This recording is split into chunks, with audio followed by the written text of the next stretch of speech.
Bom, então vamos iniciar hoje, a 8ª palestra. É um curso de 15 palestras, mensal. Então hoje o tema são os 10 mandamentos e a lei de responsabilidade. Inicialmente temos que dizer o seguinte: primeiro, existe uma lei de harmonia universal, válida essa lei, para todos os dois universos, o cósmico, material, e o anímico, espiritual, que compõem todo o infinito. Então, toda a humanidade cósmica está subordinada a essa lei de harmonia universal. A nossa terrinha, a nossa nave espacial, nosso planetinha, esse cisquinho cósmico que trafega pelo infinito, no qual nós estamos jungidos, nós pertencemos à demografia planetária desse planetinha, que é um planeta de expiações. Obviamente, como ele está inserido dentro desse contexto universal, nós todos somos subordinados a essa lei de harmonia universal, também conhecida como a lei de equilíbrio universal, de equilíbrio. Essa lei, naturalmente, é abstrata, como toda lei. E ela precisa ser concretizada em termos gráficos para uma humanidade como a nossa, porque a nossa humanidade precisa de parâmetros, precisa ter algo escrito. Então, esta humanidade já desde épocas bem antigas, que esta humanidade vem tendo essa lei de harmonia universal escrita. A última, mais conhecida, é a senda das 8 trilhas, dos budistas, etc. No nosso caso, do mundo ocidental agora, particularmente, o tempo certo para que a nossa humanidade viesse a ter essa lei de harmonia universal corporificada graficamente, como está aqui, vocês estão lendo aqui os 10 mandamentos, se deu no século XIII, com Moisés. Moisés era um espírito maravilhoso, um espírito cristificado já. Hoje já é um espírito totalmente deificado.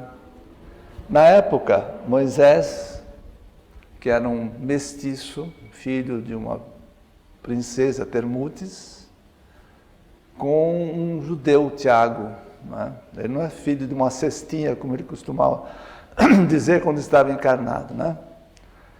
Ele era um espírito, era um médium incandescente, ninguém olhava para Moisés. Mas ele teve, no momento certo, ele teve os avisos que ele deveria realizar uma série de missões, e uma delas foi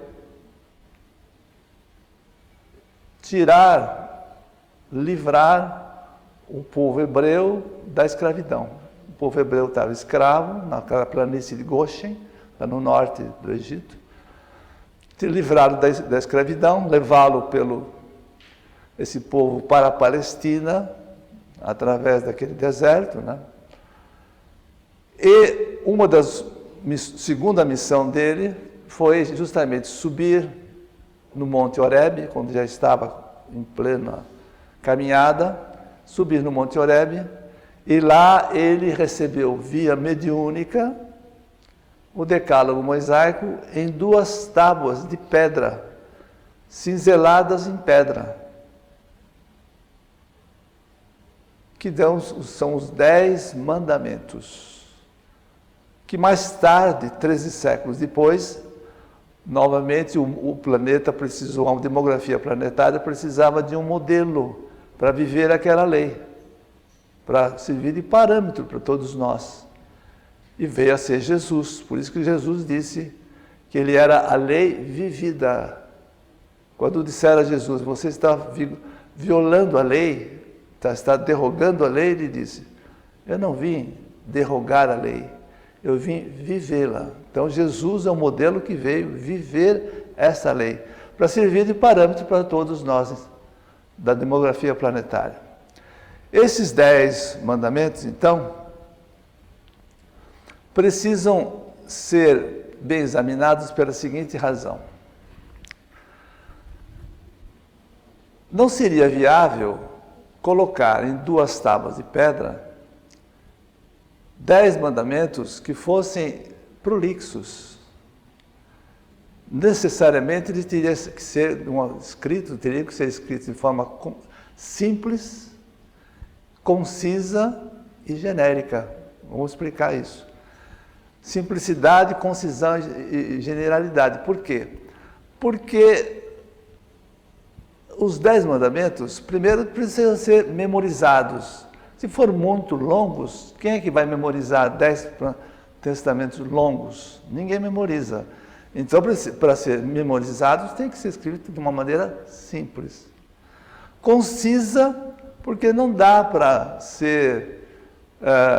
abarcar toda a complexidade da convivência social. A concisão é necessária. E geral, porque justamente por isso. Porque ela tem que ser genérica, porque ela é concisa, então ela tem que ser interpretada num sentido mais amplo, tornar a interpretação factível, viável. Então, a primeira coisa que nós temos que entender também é o seguinte: existe uma técnica de interpretação. Lamentavelmente, os chamados teólogos do mundo,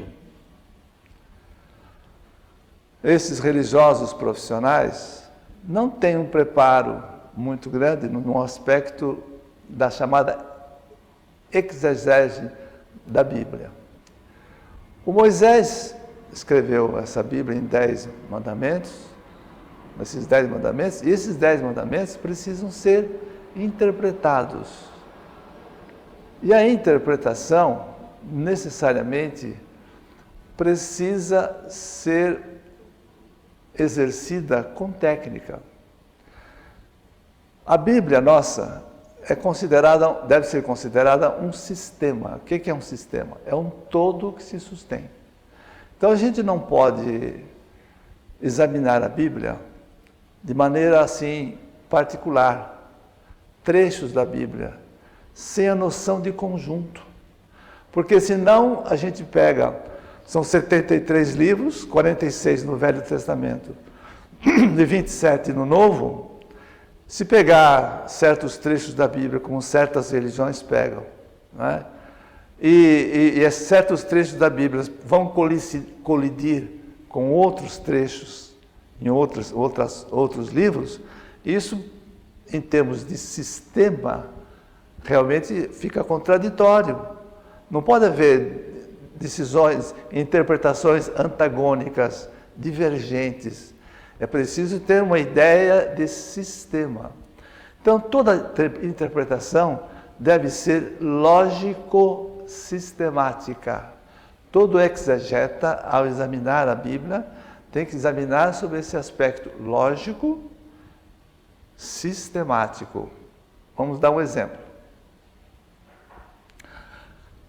No Novo Testamento tem, por exemplo, em Mateus capítulos 17 e 19, lá diz assim: Pedro, tu és pedra, sobre essa pedra edificarei a minha igreja, etc. Todo mundo conhece essa passagem. Muito bem. Então, essa é uma passagem.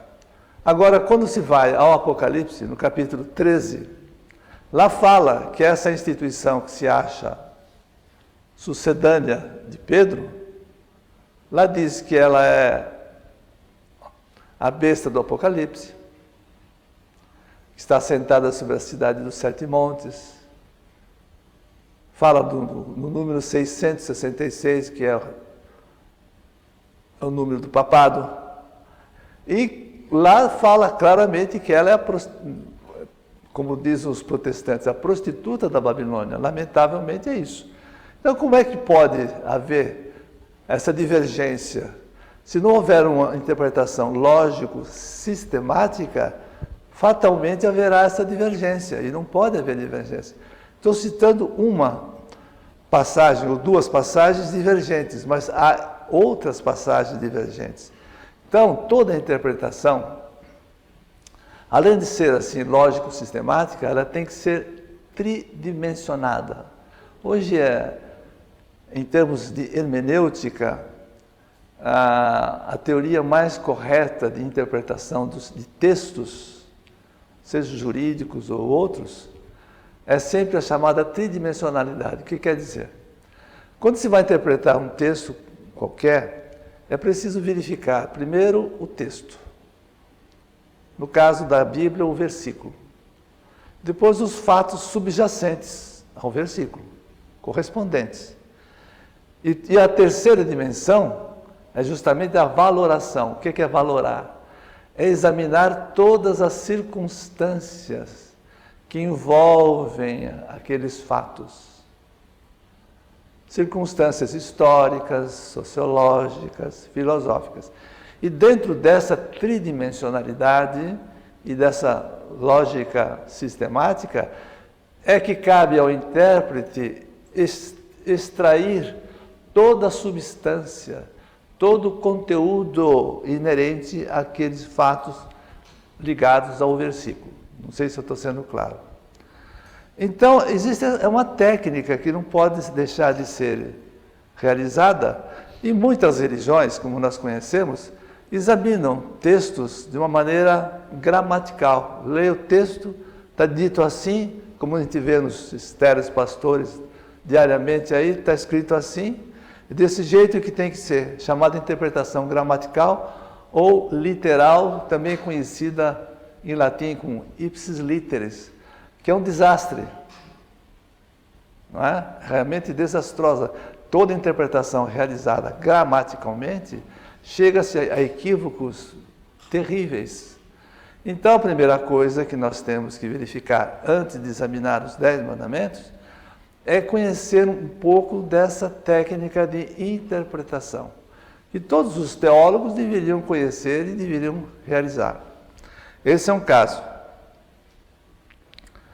Um outro caso é o seguinte: se há uma lei,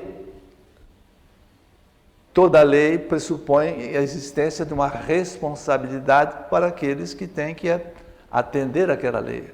Ou se equilibra nos seus pensamentos, sentimentos e ações e omissões, ou se identifica com essa lei, se harmoniza com essa lei, ou faz ao contrário, ou desequilibra e assume uma responsabilidade. Então, há 3 leis complementares que se conjugam com a lei dos 10 mandamentos. É a lei do karma, a lei da equidade vibracional e a lei das duplicatas etéreas. A lei do karma é a chamada lei da autorregistração. Tudo aquilo que nós sabemos, pensamos, sentimos e agimos, ou nos omitimos de agir, grava no nosso perispírito. O perispírito é um corpo astral que acompanha o espírito. Desde a fase que atinge a bipede-verticalidade, que passa a entender e querer, a parte intelectiva, volitiva, esse perispírito vai acompanhando o espírito na sua caminhada em direção à cristificação. Só acaba o perispírito, ele vira luz divina, quando o espírito se cristifica. Cristificou-se, não precisa mais. Então o espírito vira luz divina e também o perispírito. Então, isso é um caso bem sério. Então, o karma é automático. O karma é automático, não há como fugir. Cada um de nós é juiz em causa própria por causa disso. Cada um será aquilo que se fizer por isso. Porque o que a gente sabe, pensa, sente e age, grava no perispírito, não há como fugir, está gravado.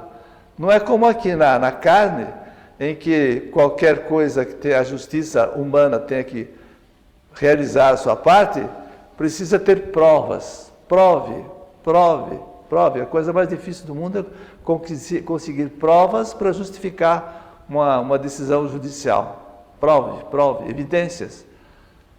A justiça divina não precisa disso. A autorregistração é automática. A prova está ali. Não tem como fugir. Por isso que a justiça divina é vertical e a justiça humana é horizontal. Então, o karma é uma lei complementar à lei da responsabilidade. A outra lei, a de equidade vibracional. No universo tudo é vibração. Os espíritos mais evoluídos é porque tem uma vibração mais elevada. Tudo é uma questão de vibração. A diferença que existe entre nós e Deus é de natureza vibracional. Então, tudo tem uma vibração. Quando nós desencarnamos, automaticamente, cada espírito que desencarna, ele vai pela equidade vibracional para o seu lugar certinho. Ou ele desce para a subcrosta, ou ele fica aqui na atmosfera da Terra, ou ele vai para os umbrais, ou ele vai para os postos de socorros, ou vai pelo terceiro céu, quarto, assim por diante, até os céus mais elevados. Então, o problema, a lei de equidade vibracional, chamada lei do peso específico, é uma lei complementar à lei da responsabilidade. A outra lei é a lei chamada lei das duplicatas etéreas. Por quê? Porque nós sabemos que o planeta nosso, ele é cercado de 7 círculos concêntricos e superpostos. E esses 7 círculos concêntricos são 7 céus. Esses 7 céus são subdivididos em subcéus. E cada centelha divina vai para o seu subcéu direitinho. Todos nós temos uma morada cósmica.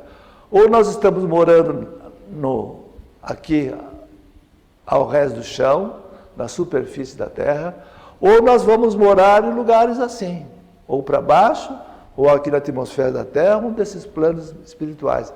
Então, essa lei das duplicatas etéreas.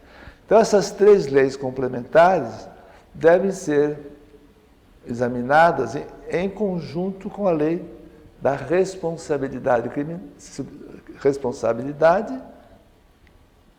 E a lei da responsabilidade existe porque existe uma lei de harmonia universal. Porque senão não haveria necessidade de existir a lei de responsabilidade. Bom, dito isso, vamos ver agora o problema dos 10 mandamentos. Inicialmente, nós devemos dizer o seguinte: se nós examinarmos o planeta, nós temos a demografia planetária se constitui de 72 bilhões de espíritos. Mais ou menos hoje deve ter por aí 7 bilhões, vamos arredondar para uns 500 milhões de encarnados. Claro que que tem muito mais espírito do outro lado do que aqui. Há fila para reencarnar, a gente sabe disso. Muito bem.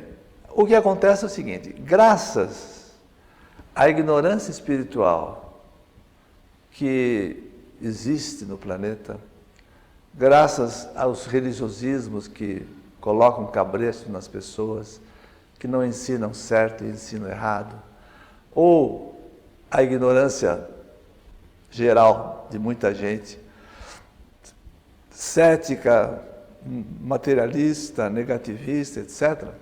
Então, o que acontece? Essa ignorância toda, a grande maioria vive o momento presente, pensando só em que tem que estar de acordo com as normas de conduta estabelecidas pelo poder público do local geográfico onde mora. Vamos dar um exemplo. Esses 7 bilhões e 500 milhões estão divididos, mais ou menos, em 200 estados-nações e 6 estados-cidades. Né? Estado-cidade é o Vaticano, Mônaco, República de Andorra, São Marino, Liechtenstein, Agora parece que Singapura também parece que é. Então, o que acontece? Esses 210 Estados-nações e Estados-cidades que estão inseridos nesses 5 continentes, as populações estão subordinadas a uma legislação estabelecida pelo poder público correspondente ao lugar subjacente, onde eles moram. E a grande maioria é o que faz? A grande maioria procura estar de acordo com a legislação. Se não, tem o quê? Vai ter uma sanção. Então, o que acontece? A maioria não sabe que os seus pensamentos, os seus pensamentos, os seus sentimentos, suas ações em geral, elas estão apenas subordinadas a essas legislações. Se bem que as legislações não se preocupam com os pensamentos humanos, se preocupam apenas com as ações e omissões, aquilo que repercute. Porque as ações, o poder público daqui da Terra não se preocupa com os pensamentos. Ninguém vai pensar, o poder público não vai se preocupar com o que as pessoas pensam. Não é? Bom, então o que acontece? A grande maioria, ignorando a existência de uma legislação espiritual, uma legislação divina, geralmente passa uma esponja na consciência e vive em função da legislação humana, só.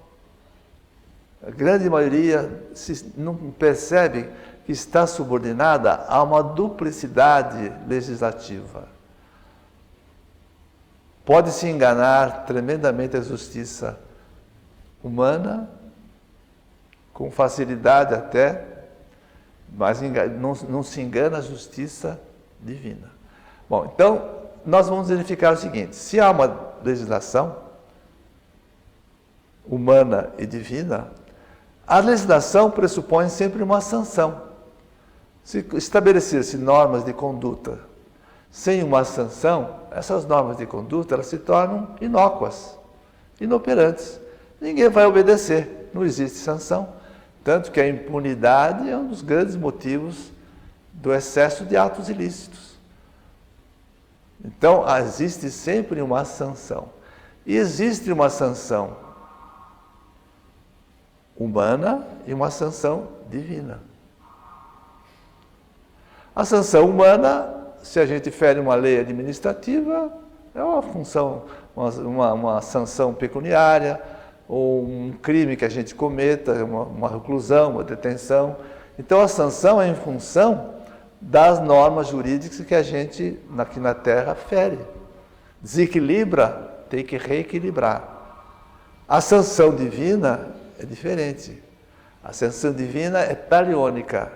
É tal e qual o erro cometido, assim terá que pagar. É aquilo que Jesus falou. Quem com ferro fere, com ferro será ferido. Pagarás ceitil por ceitil. Não adianta querer fugir da justiça divina, porque ele mesmo diz, a justiça divina é como uma rocha. Quem se bater contra ela, arrebentar-se-á. Sobre quem ela cair, será esmigalhado. Vejam que é uma frase forte do meigo Rabi da Galileia. Não existe misericórdia divina, existe uma justiça divina. É muito importante entender isso. E cada um vai pagar ceitil por ceitil, olho por olho, dente por dente. Essa chama-se lei taliônica, tal e qual o erro cometido e tal. Existe a possibilidade de uma comutação. O que quer dizer isso? Tanto na justiça humana quanto na justiça divina, existe a comutação. Desfazer o erro através de obras. Vamos dar um exemplo. Alguém que foi um espírito muito grande, mas na Idade Média se perdeu, tornou-se um grande inquisidor, jogou muita gente na fogueira, reencarna e tem uma espécie de de uma possibilidade de desfazer o erro, quer dizer, reequilibrar-se perante a justiça divina, karmicamente, realizando o trabalho no sentido contrário. Então ele reencarna já com certos viés, certas inclinações. Ele vai ser médico de queimados, ou enfermeiro, ou vai ser um grande bombeiro, para evitar de ter que passar por sofrer um desastre num incêndio qualquer para pagar ceitil por ceitil, ou ter alguma doença do fogo selvagem, por exemplo. Um exemplo bem simplesinho para entenderem que a possibilidade da comutação existe, felizmente, que a gente pode pagar desfazendo o erro através de atos contrários. Por exemplo, um grande espírito, numa encarnação, ele pega uma religião qualquer e ensina tudo errado. Aí ele passa para o outro lado e viu o erro dele. Faz um programa pré-encarnacionista e vem numa outra encarnação, tentando desfazer tudo aquilo, procurando ser um apóstolo da verdade. Então tem que aprender muito bem, saber muito bem, porque a verdade é cortante como um fio da navalha, e o verdadeiro é aquele que por ele transita sem se cortar. Então a verdade é algo muito profunda. Se ele estudar direitinho e procurar divulgar a verdade, se tornar um apóstolo da verdade, ele poderá desfazer os erros cometidos no passado, o karma negativo. Porque o karma pode ser positivo e negativo. Nesse caso é negativo. Então, esses dois exemplos, a gente pode ter uma ideia de quanto a gente pode ter a possibilidade de desfazer erros cometidos no passado, que ferem a lei, o decálogo, através de obras. Isso é muito importante, a comutação. Ao lado disso, existe então, existindo uma dupla legislação, uma dupla sanção, existe uma dupla justiça. Como eu já me referi agora há pouco, a justiça humana, ela é muito falha. Esse mestre mesmo que está aqui nos ajudando bastante, ele mesmo quando estava encarnado, ele dizia, no Velho Testamento está dito assim, maldito o homem que confia no homem. E ele ainda complementava, por onde o homem passa, o homem não, o ser humano, né? O homem ou a mulher, deixa vestígio da cauda, era a maneira que ele dizia. Porque nós, seres humanos, somos muito falhos. Aqui na carne, nós vivemos no mundo das aparências. Quanta coisa a gente pensa que é uma coisa e é outra. Esse mundo das aparências é perigosíssimo.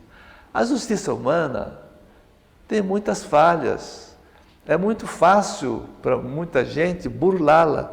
Quanto mais poderosas as pessoas que cometem certos ilícitos jurídicos, mais condições têm, às vezes, econômicas, etc., com grandes advogados, etc., de burlar a justiça. Isso existe muito. O grande problema na justiça humana é a prova.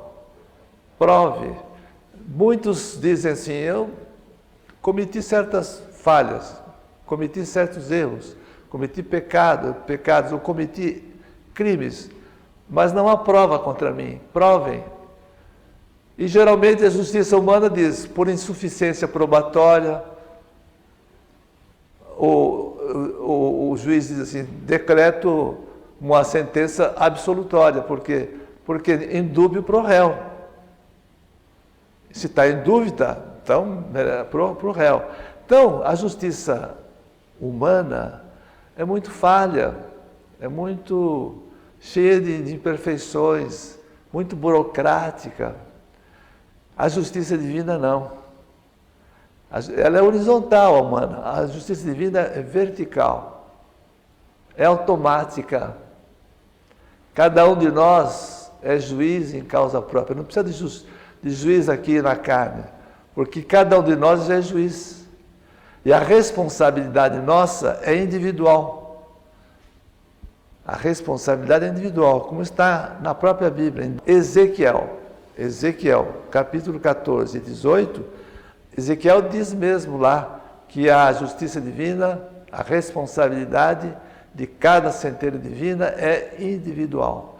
Ninguém vai se responsabilizar por terceiros, e nem terceiros irá se responsabilizar por nós. Então, aí está mais uma prova que jamais Jesus veio se responsabilizar pelos nossos pecados. Quantas religiões dizem que Jesus é o nosso Salvador? Basta ter fé nele que ele nos salva. É um erro grave. Jesus nunca veio falar que era Salvador. Ele dizia: cada qual pegue a sua cruz e siga-me.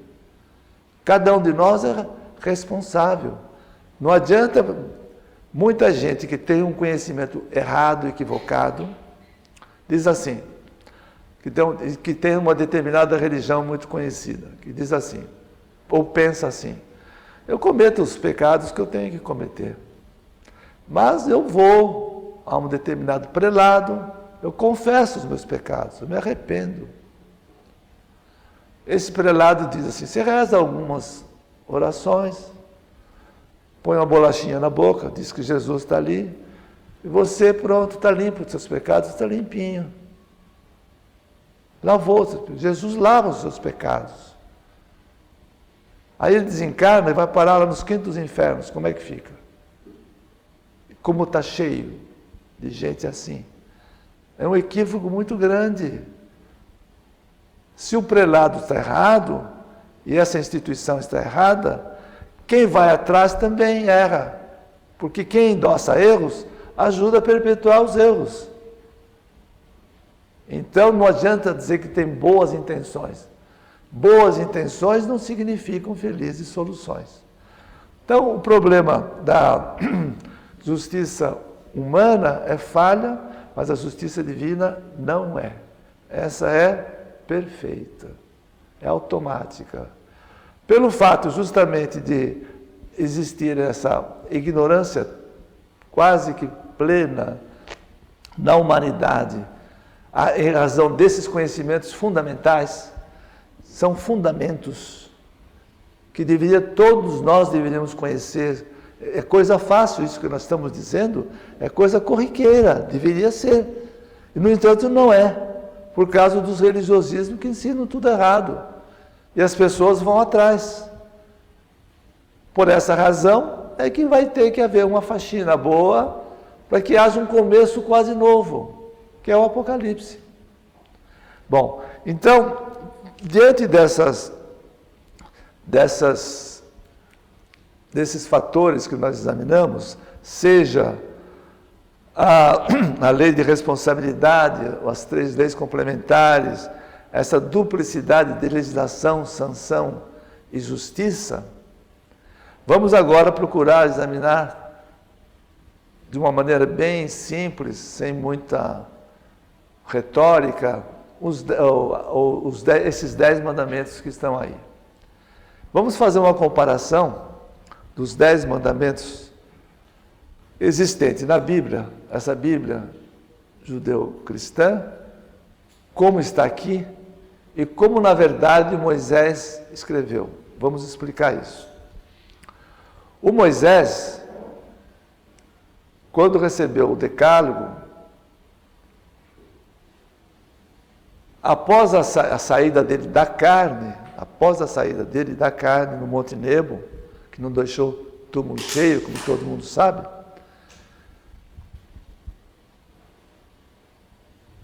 o povo hebreu se organizou em reinados. O primeiro rei, Saul, a própria Bíblia consta, são alguns séculos, 3 séculos depois, o rei Saul, a própria Bíblia diz que ele, cheio de espíritos imundos, destruiu tudo aquilo que Moisés havia escrito. Passados alguns séculos, o povo hebreu foi levado cativo para a Babilônia, voltou da Babilônia, e quando chegou lá, eu falei: cadê? Onde é que está o Pentateuco nosso? Vamos reescrever isso. Aí foram designados 2 escribas, Esdras e Neemias. Esses 2 escribas ouvindo os anciãos das 12 tribos, por oitiva, oralmente, foram reescrevendo tudo. E reescreveram o quê? Os 10 mandamentos. Então, os 10 mandamentos, esses 10 mandamentos aqui, como toda a Bíblia, foi passando. Quando chega no século 2 depois de Jesus, depois de Cristo, houve a chamada Septuaginta. Houve a tradução do hebraico-aramaico para o grego, dos 70 sábios gregos. Posteriormente, quando houve a fundação da Igreja Católica no século IV por Constantino Cloro, foi dado ordem ao Jerônimo, que era um poliglota, em 380 a 410, em 30 anos ele fez a versão para o latim, que o Império Romano falava o latim, e a Igreja tornou-se o Sacro Império Romano. Então, vai para o latim. Depois, posteriormente, desde John Wycliffe, o Martinho Lutero, etc., foram sendo feitas traduções para os estados, nações, as línguas respectivas. E hoje a Bíblia é o livro mais editado no mundo, mais lido e mais mal lido. Por quê, em grande parte? Porque os 10 mandamentos que estão aqui não são os 10 mandamentos escritos originalmente por Moisés. Os 10 mandamentos originalmente escritos são esses que estão aqui. Porque ele, quando esteve encarnado, nos ensinou assim: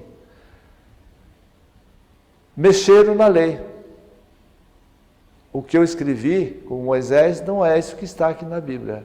Então eu vim reescrever a lei. Claro que ele reescreveu em português.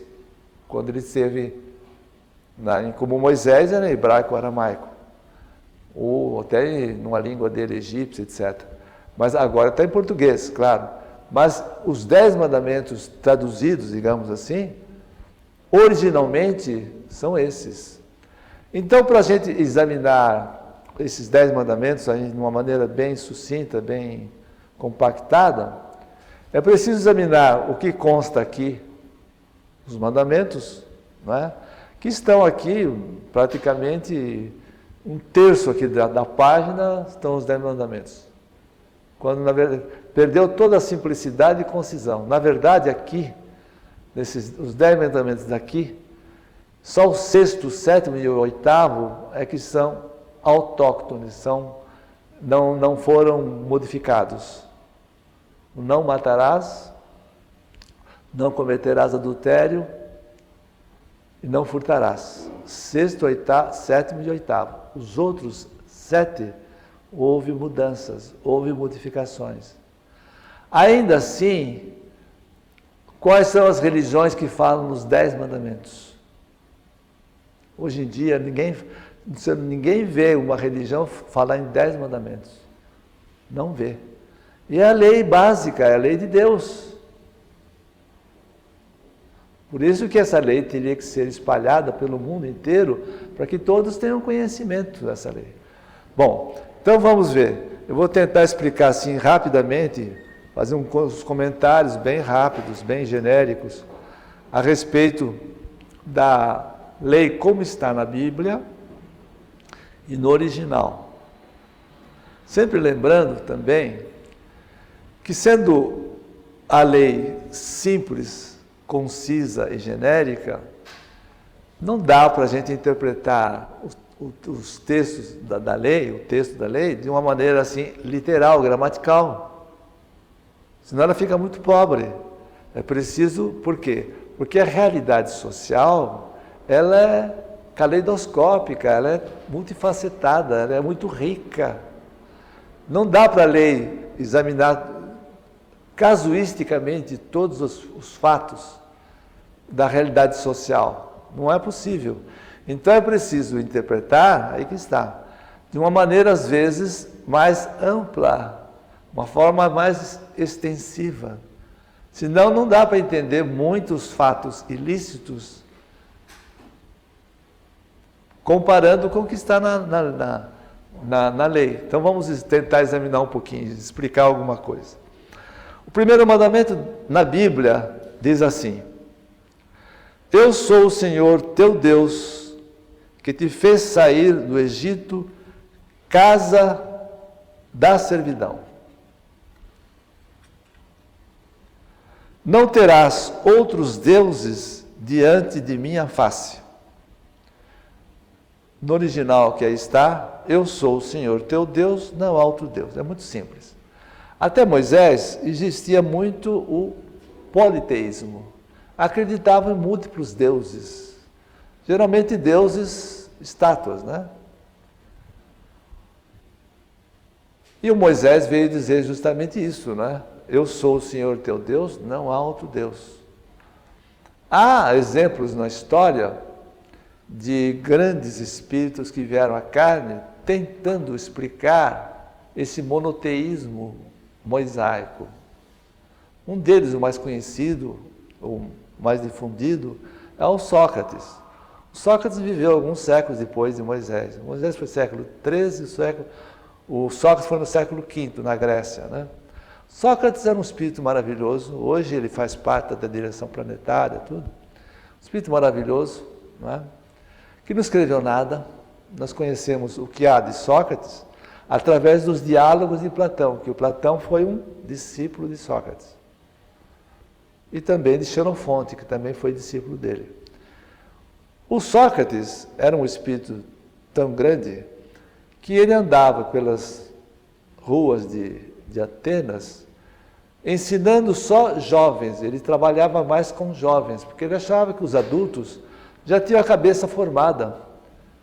Quem já está com a cabeça formada é difícil, ou deformada muitas vezes, é difícil mudar. Muito difícil. Os animais, quando se quer ensinar um animal, tem que ser desde pequenininho.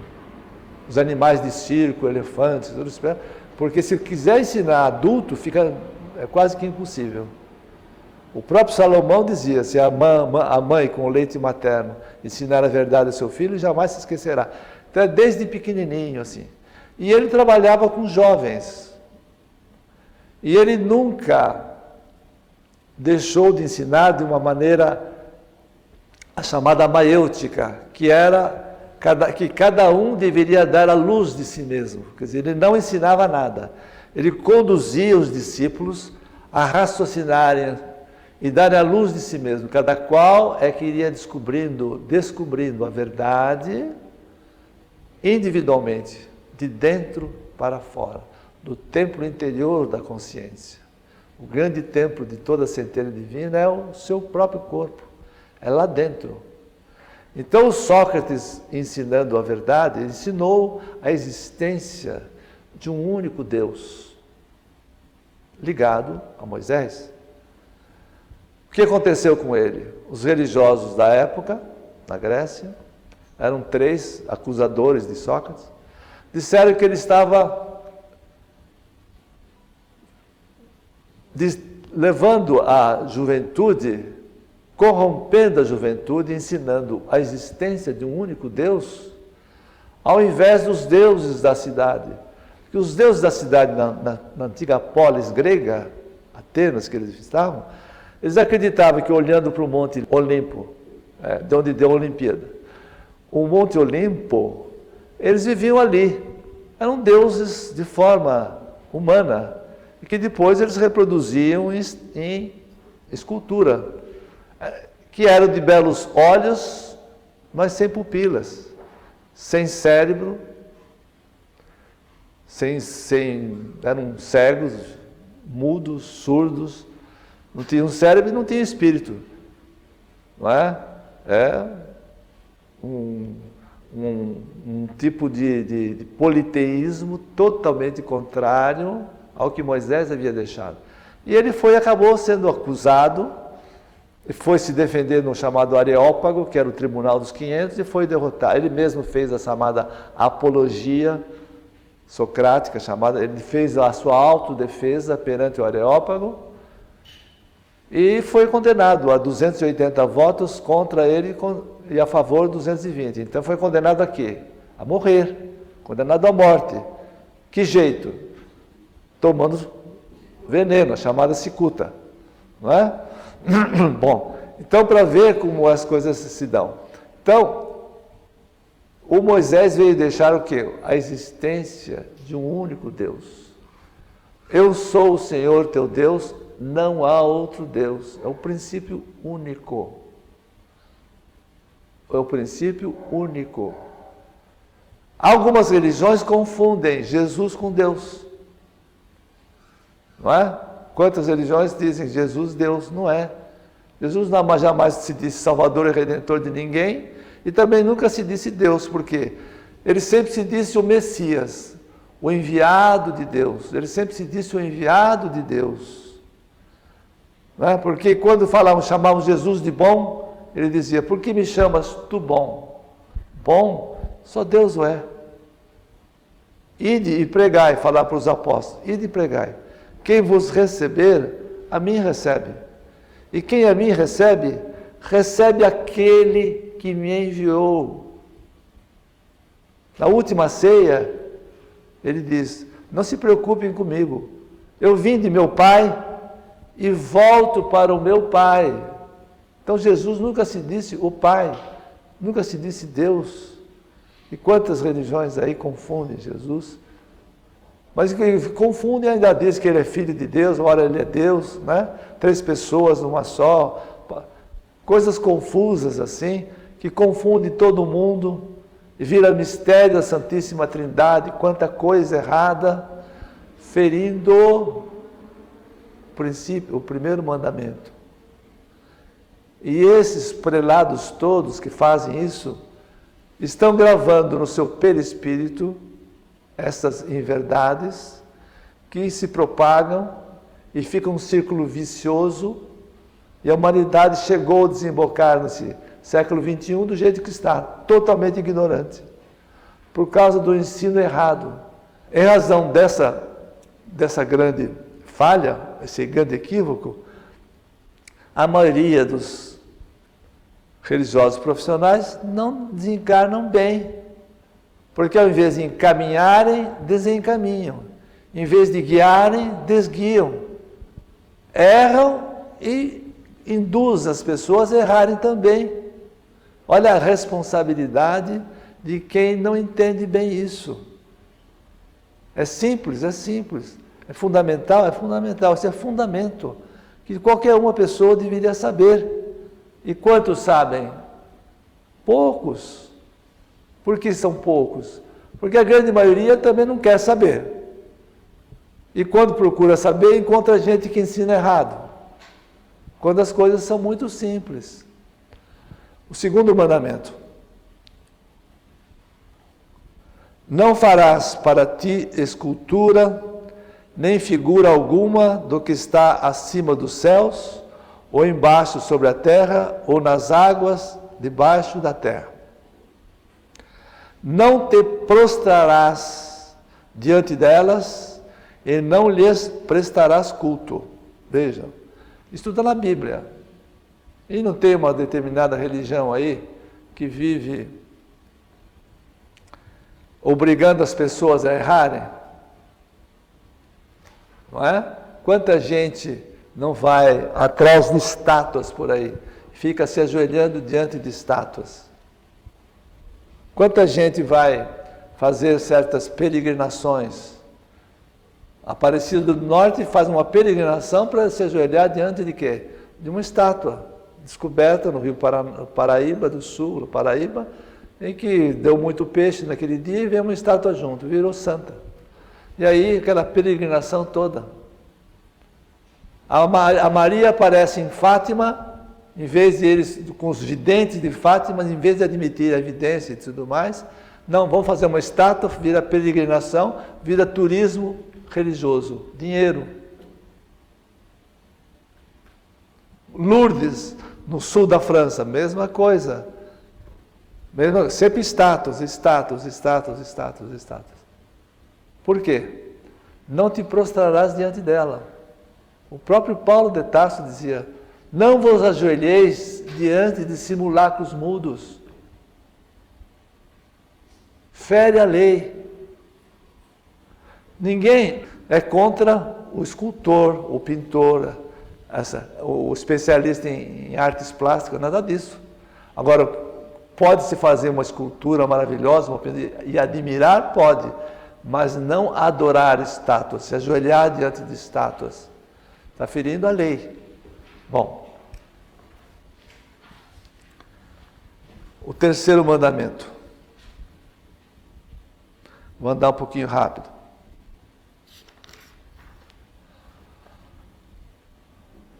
Não pronunciarás o nome de Yahvé, teu Deus, em prova de falsidade, porque o Senhor não deixa impune aquele que pronuncia o seu nome em favor do erro. Isso está na Bíblia.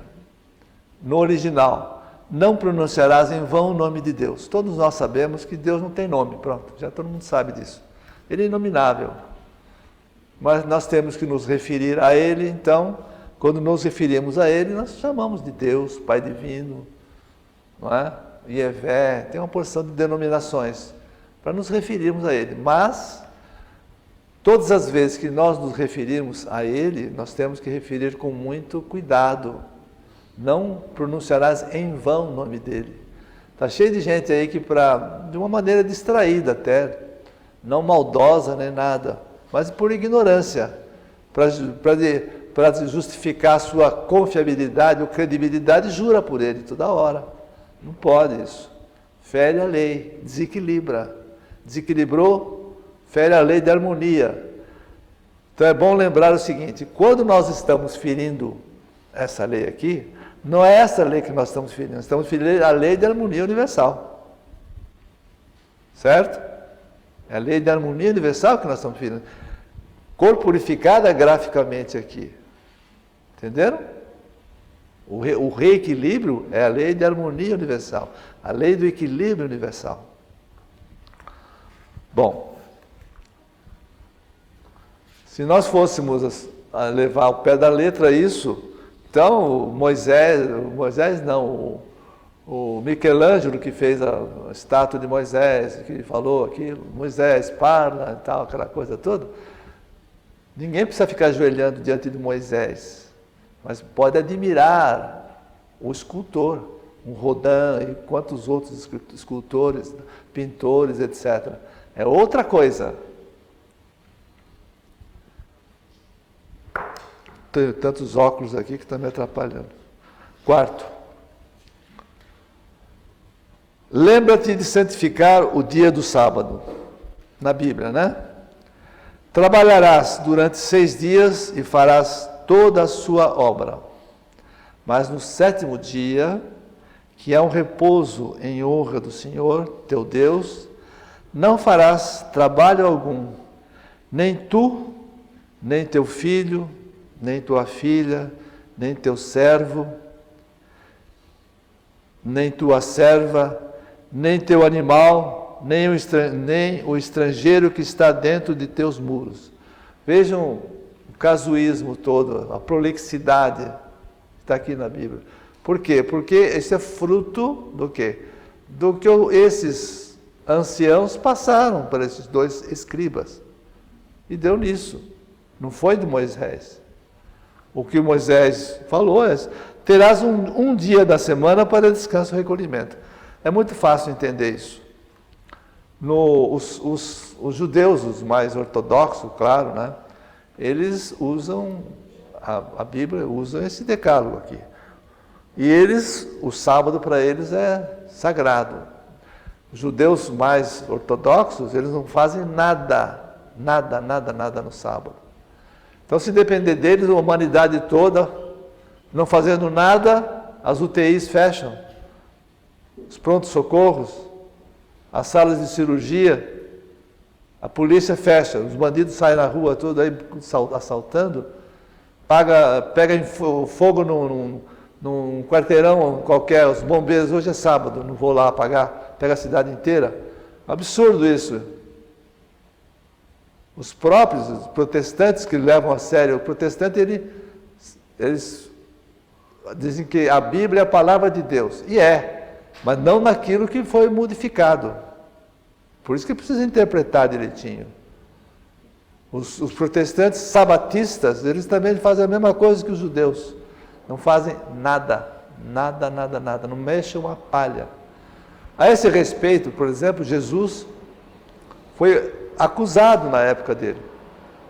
Tem passagens na Bíblia em que Jesus estava com seus discípulos colhendo espigas de trigo. Veio o pessoal do Sinédrio e disse: vocês estão trabalhando no sábado, era um sábado, você está violando a lei. Jesus vai até a sinagoga, chega lá, ele encontra uma porção de gente doente, leprosos, gente hemiplégica, etc. Ele foi curando tudo aquilo. Novamente, os membros religiosos do Sinédrio: você está violando a lei, derrogando a lei. E Jesus disse: eu não vim derrogar a lei, eu vim vivê-la. Então Jesus diz assim: ó hipócritas, vejam bem o que ele falava para os religiosos: ó hipócritas. Então, se um pastor está pastoreando o seu rebanho, uma ovelha cai num precipício, só porque é sábado não vai salvar essa ovelha? Entenderam? Na verdade, quando diz, não terás um dia da semana, não diz qual dia, um dia na semana, para descanso e recolhimento. Para descanso é fácil entender. O recolhimento é o seguinte: todos nós temos a obrigação de pelo menos um dia na semana meditarmos. Recolher-se quer dizer interiorizar-se, meditar sobre como é que está indo a sua encarnação.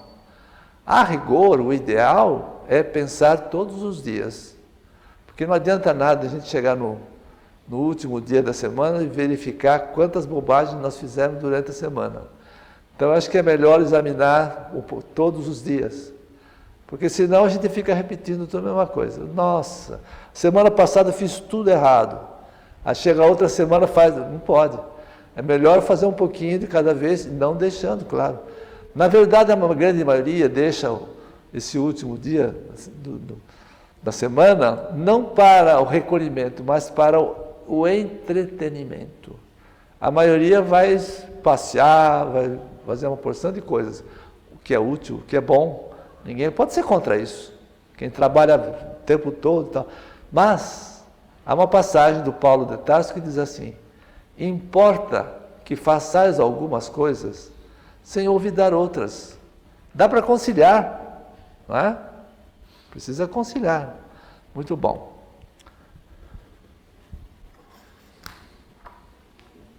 O quinto mandamento: honrarás. Aqui diz assim, na Bíblia diz assim: honra teu pai e tua mãe, para que teus dias se prolonguem sobre a terra, que te dá o Senhor teu Deus.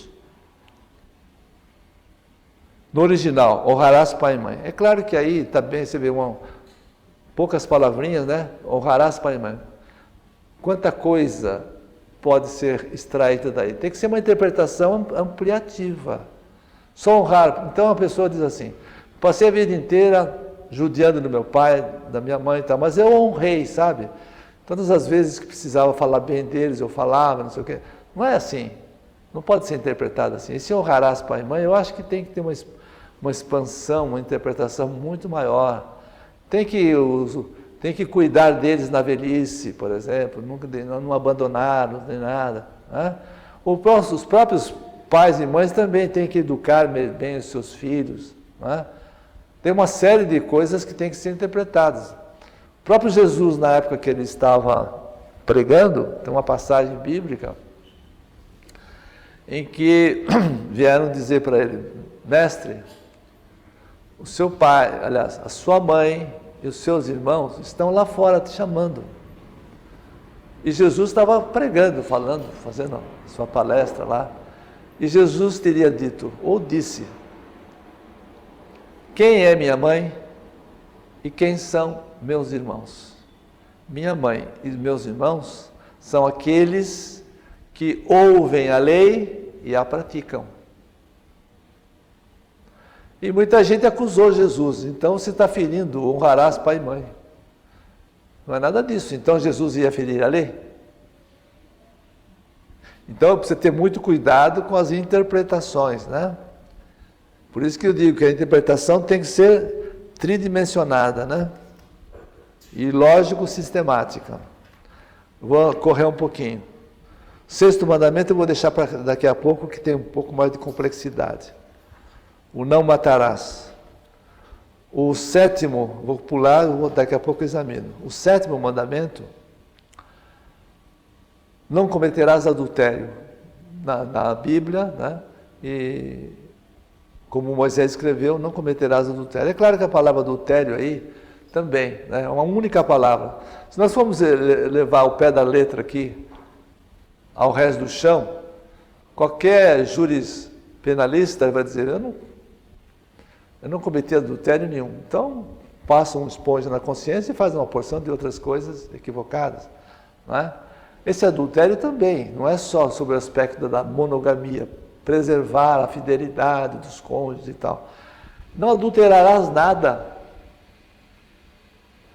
O sujeito pega uma nota de R$10 e faz a nota valer 100. Está adulterando. Ele fala, não cometi um adultério, eu adulterei, é outra coisa. Adulterar a verdade, por exemplo. Né? Então, a adulteração aí deve ter uma interpretação mais ampla, que todo mundo pode imaginar quanta coisa pode ser adulterada, né? Inclusive a adulteração da verdade, né? Oitavo.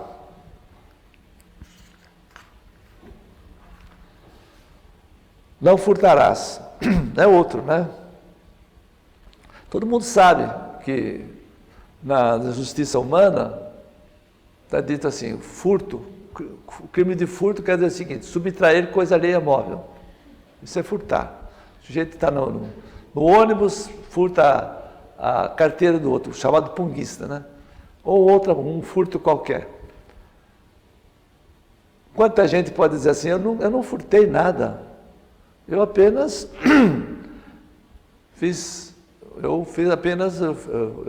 eu contrabandeei, eu fiz um contrabando aí, fiquei milionário e tal. Isso não é furto, é contrabando. E a justiça divina fala que não furtarás.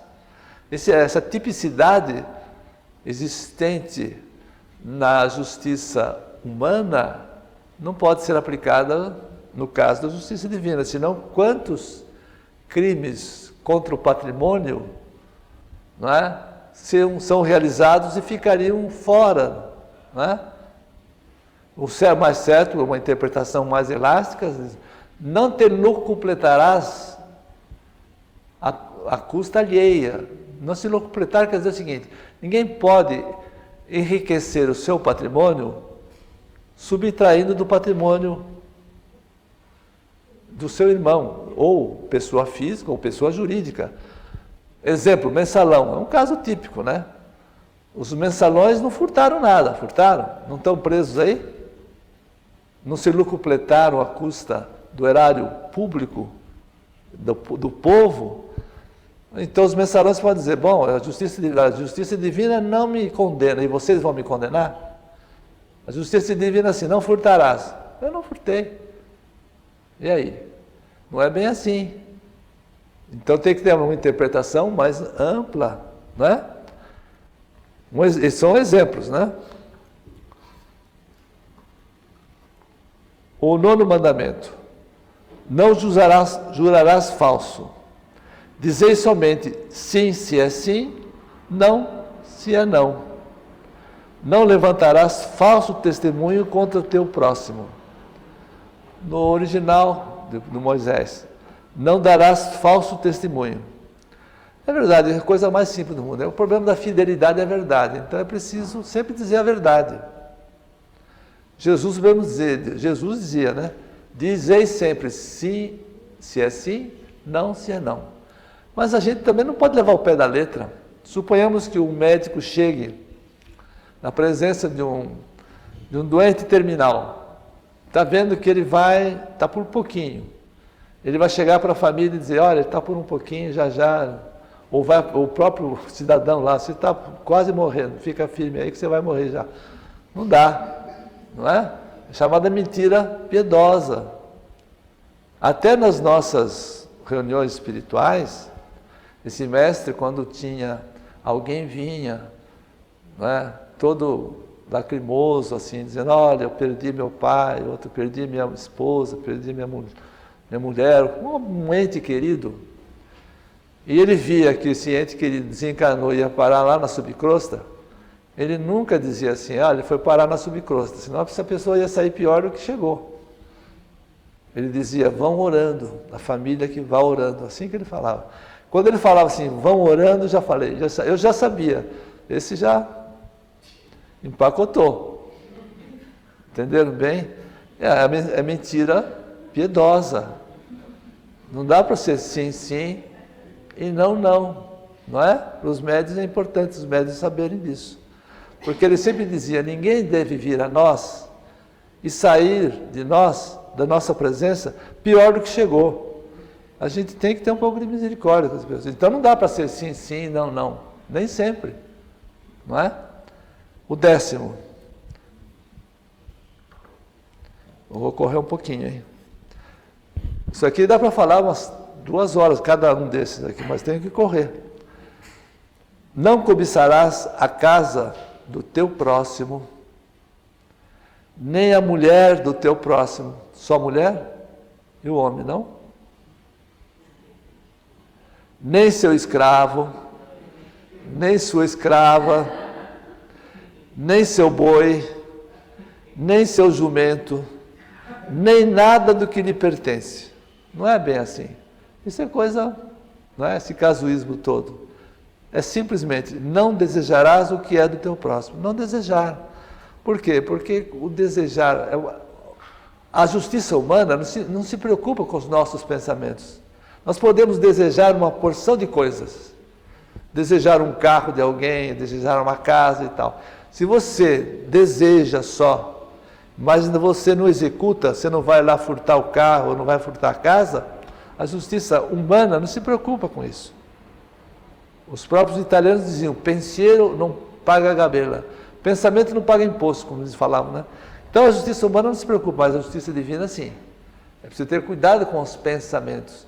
Então o simples fato de desejar o que é do próximo, qualquer coisa, pressupõe justamente que para evitar certos vícios de inveja, despeito, né? Coisas assim.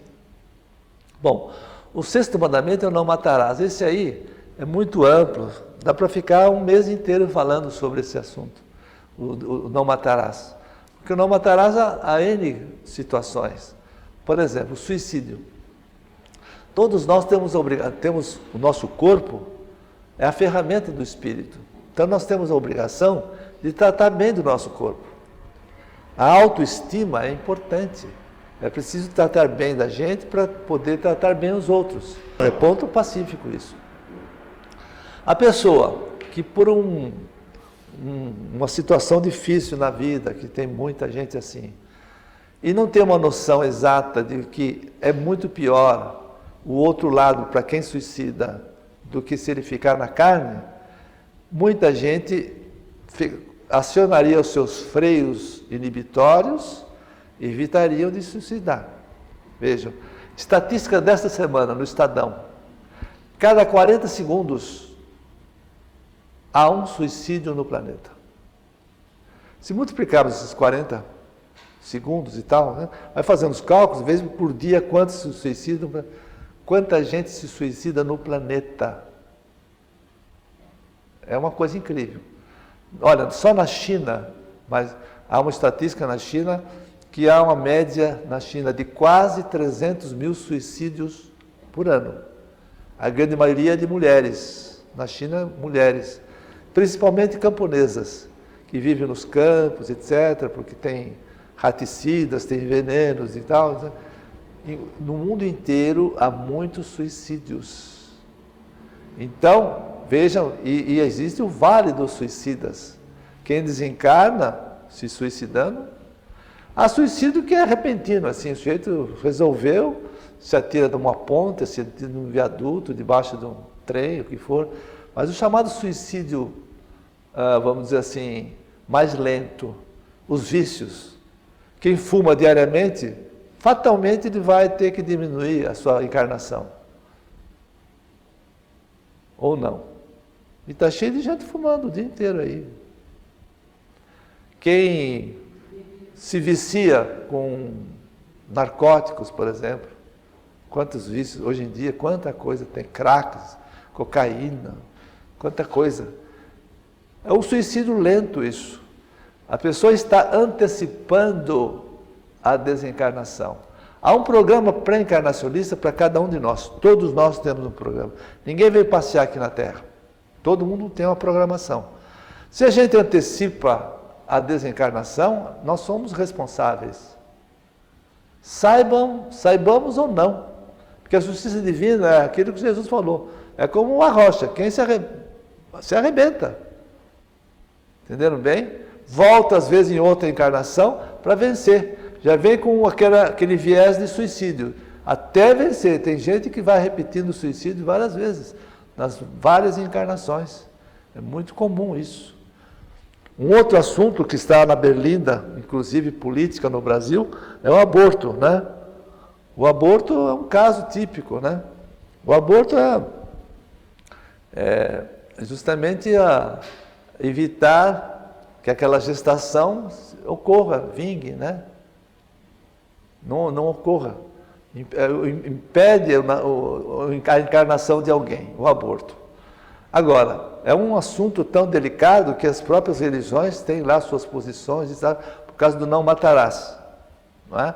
A legislação humana nossa, no Brasil, por exemplo, no Brasil existe o crime do aborto, é criminalizado no Brasil. Né? Mas há países que há a chamada descriminalização, que o aborto é permitido. Pega, por exemplo, a França, a Inglaterra, Estados Unidos, alguns estados, a China, o aborto é permitido.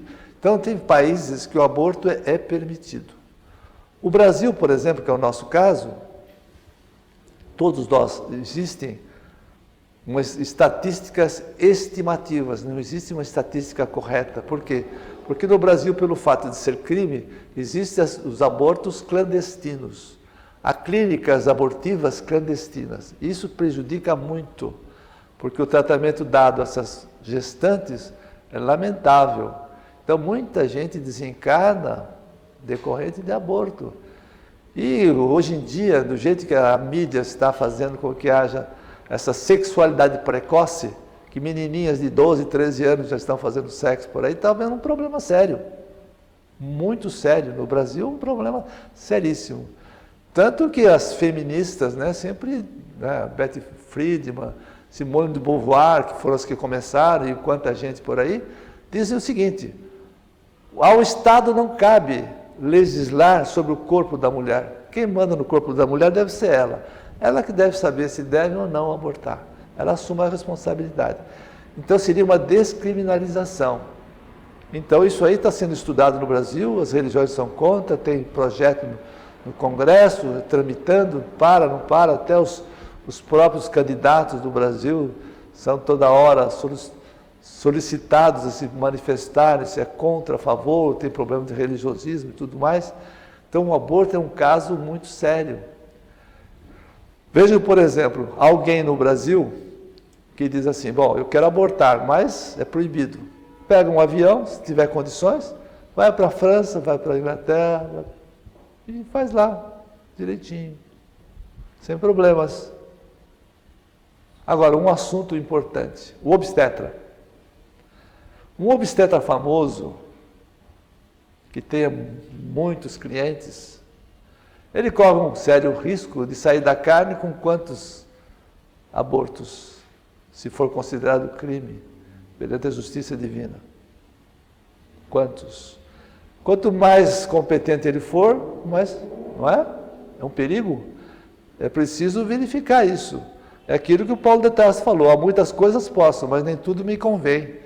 Precisa ver se o Brasil descriminalizar, por exemplo, o aborto aqui, descriminaliza.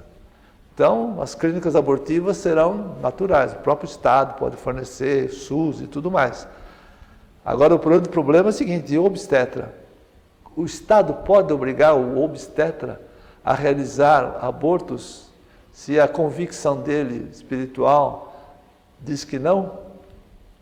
Veja como é um caso delicadíssimo. Por isso que até agora ninguém conseguiu encontrar uma solução legislativa para o Brasil, particularmente, né, sobre o aborto. É delicado, muito sério, né?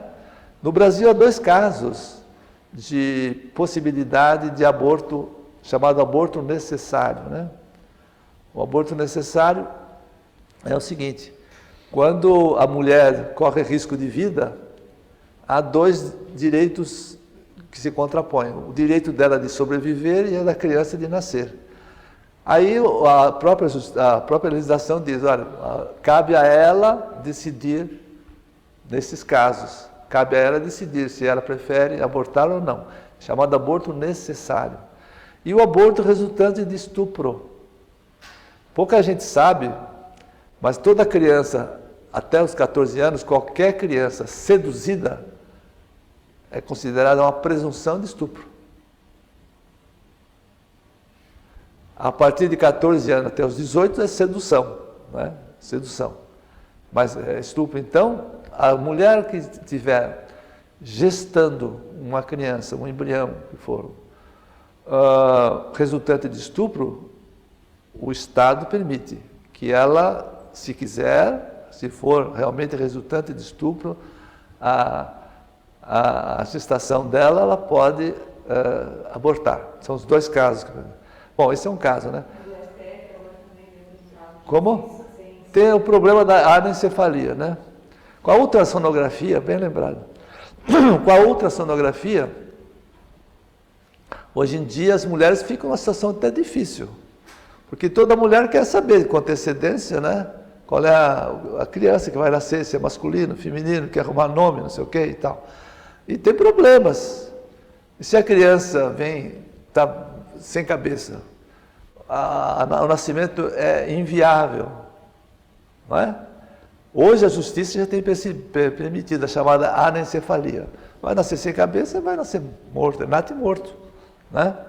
Mas há casos, por exemplo, que se vê pela ultrassonografia que a criança não tem um braço, não tem uma perna, vai nascer oligofrênica. Hoje a medicina está muito avançada, né? Oligofrênica, ou hidrocéfala, qualquer desses problemas, né? Hemiplégica, tudo isso pela ultrassonografia. Hoje já a medicina chegou a um nível que já pode perceber muita coisa. E aí, e a mulher que está nessas condições de gestar ou não uma criança nessas condições? Quantas vão preferir o aborto? Quantas? Quantas não? Aí é um problema seríssimo. Então a ultrassonografia é um caso, é um fator muito sério. É uma faca de 2 legumes, como se dizia antigamente, né? De 2 gumes, não é? É muito sério o problema, bem lembrado da anencefalia, né? Bom, tem muitos outros casos que a gente pode lembrar, por exemplo, vamos dizer, deixa eu ver se eu escrevi aqui, a eutanásia, por exemplo. A eutanásia é um caso muito sério.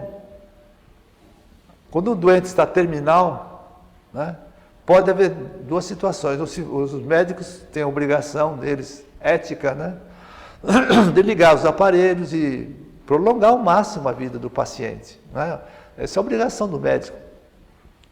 Mas as famílias eles dizem, pô, mas ele está com muita idade, está na fase terminal. Se ligar aparelhos, ele vai ficar numa vida vegetativa. Muitos casos demoram anos e anos. Enquanto não ocorrer a morte cerebral, aquele aparelhinho que eles põem lá, enquanto ficar lá pulsando o cérebro, a morte cerebral está vivo. Como é, desliga ou não? É um problema sério, o problema da eutanásia. Eutanásia quer dizer, etimologicamente, quer dizer morte feliz. É o que dá, né? A etimologia da palavra eutanásia. Mas então tem casos, por exemplo, em Zurique, por exemplo, há uma clínica em Zurique que eles chamam de turismo da morte, em que lá é legalizado muitas pessoas que estão na fase assim, terminal, ou então estão muito velhas, então estão preferindo ir lá, tomam lá uma injeção letal e desencarnam. Há casos, já vi isso em revistas, em jornais e tudo mais, tem havido isso, chama de turismo da morte, né? Então o problema da eutanásia também é delicado, não é? Tanto para o médico, como para os parentes, etc. Né? Bom, então o que mais que eu tenho para ver aqui? A transfusão de sangue. O testemunho de Jeová, todo mundo sabe que o testemunho de Jeová tem um costume esquisito. O jovenzinho, por exemplo, está sendo operado, pode continuar na vida há quanto tempo, desde que se faça uma transfusão de sangue, que é uma coisa hoje até corriqueira na medicina, ele continua a vida dele e tudo, né? Não, os testemunhos de Jeová descobriram na Bíblia, não sei aonde que eles descobriram isso, eu não sei qual é o versículo, até hoje não sei qual é, que é proibido fazer transfusão de sangue. Aí, como é que faz? A criança, jovem, o que for, desencarna. E a responsabilidade desse pessoal? São religiosos, profissionais, perante a justiça divina. Quanta coisa. Não é? Bom, sobre esse assunto, 10 mandamentos, é possível se explicar muito mais coisas, né? Examinar muito mais coisas. Mas o tempo já está esgotado. Né? Então, muito obrigado pela audiência, pela presença de vocês. Se vocês não estivessem aqui, eu não teria essa chance, né? Muito obrigado. Então tá.